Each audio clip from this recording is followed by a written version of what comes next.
विश्व के महानतम दार्शनिकों में से एक सुकरात एक बार अपने शिष्यों के साथ बैठे कुछ चर्चा कर रहे थे।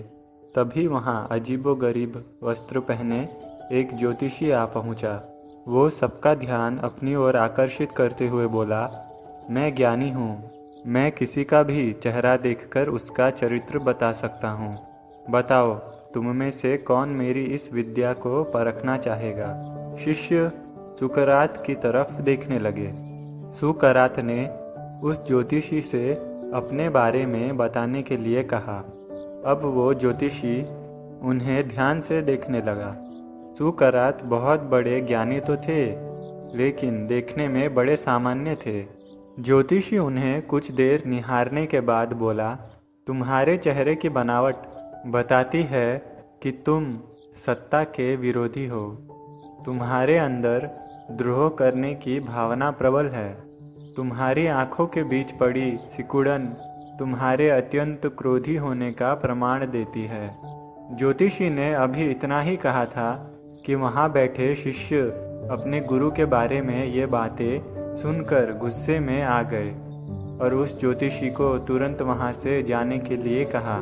पर सुकरात ने उन्हें शांत करते हुए ज्योतिषी को अपनी बात पूर्ण करने के लिए कहा।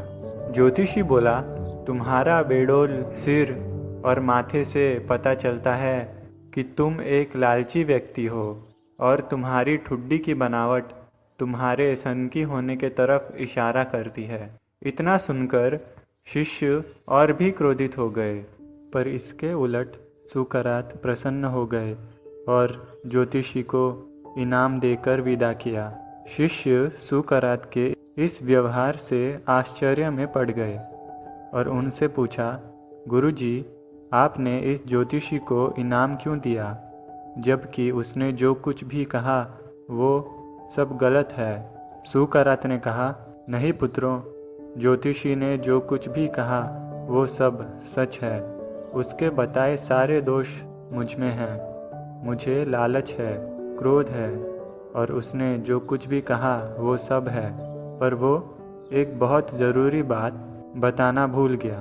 उसने सिर्फ बाहरी चीज़ें देखी, पर मेरे अंदर के विवेक को नहीं आंक पाया, जिसके बल पर मैं इन सारी बुराइयों को अपने वश में किए रहता हूँ। बस वो यहीं चूक गया। वो मेरे बुद्धि के बल को नहीं समझ पाया।